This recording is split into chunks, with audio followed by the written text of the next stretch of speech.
beautiful Hillsdale, New Jersey, where there are some unwelcome visitors engaged in some foul play. The culprits? Turkeys. The wild turkeys were acting like wild animals when they attacked a mailman, surrounding his truck, leaving him trapped and panicked and with no choice but to call for help. This is the postmaster in Hillsdale. You're not going to believe this, but I got a carrier that's being attacked by wild turkeys. Now, this turkey standoff ended peacefully, but turkeys have been known to get aggressive, leaving Hillsdale on high alert.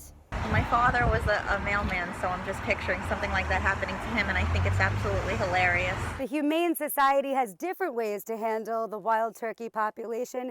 They say when they enter your property, do not feed the turkeys, and to shoo them away, make distracting noises and flail your arms in the air. Thanks, Tara. Guys, we are joined by friend of the show and avid New Jersey hunter, Kevin Beadle. Kevin, welcome back to Chasing News. How you doing? I'm great, Doctor. How are you? I'm doing great. I see you got the turkey fan. I got to talk to you.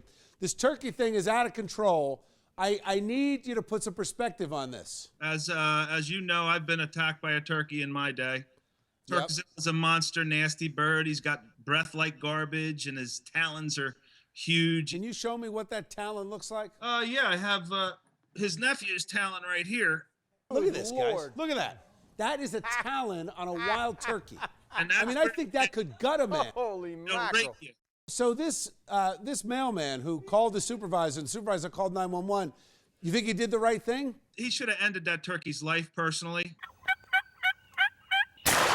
Especially if he's got a nasty attitude like that. He's going after the next mailman who comes down the line. Doctor, you got a guy in North Jersey who's actually being fined a lot of money for shooting 2 bears that were creeping up on his house outside of the bear hunt parameters.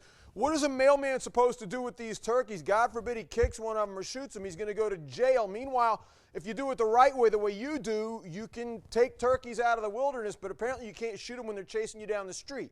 Then he needs to apply for a turkey tag and set an appointment to meet that turkey on his own turf. Realistically, what does a mailman carry with him that he'd be able to fend off this terrible beast, according to you? I mean, are they even allowed to carry pepper spray? I don't even think pepper spray would affect these things. They're nasty. Their eyes would glaze over, and he'd just spit it right back at you, and then you'd be down on the ground. Let me ask you, Kevin, about how tall would this wild turkey be off the ground? It was probably 3 feet tall. Turkzilla is a different animal. He's about 5'10". I looked him right in the eyes before he took off. Okay. Now, what can you expect from a turkey attack? I mean, do they kick? Do they peck? Like I said, he was like a whisper in the wind. I didn't hear him coming. He snuck up behind me and raked me, and then it was on. They don't have teeth, though. No, they got the spurs that they'll rip you apart with on the back of his leg. That's how they fight each other. Kevin, I talked to you about this whole dinner for breakfast idea that I have on the radio, and I think maybe that same day, if you don't mind, if you're coming in March with that turkey pot pie, bring some to our crew here at Chasing. Oh, it's going to be a treat for you. It's delicious. The more people try that wild bird, the less wild bird you're going to find attacking these mailmen.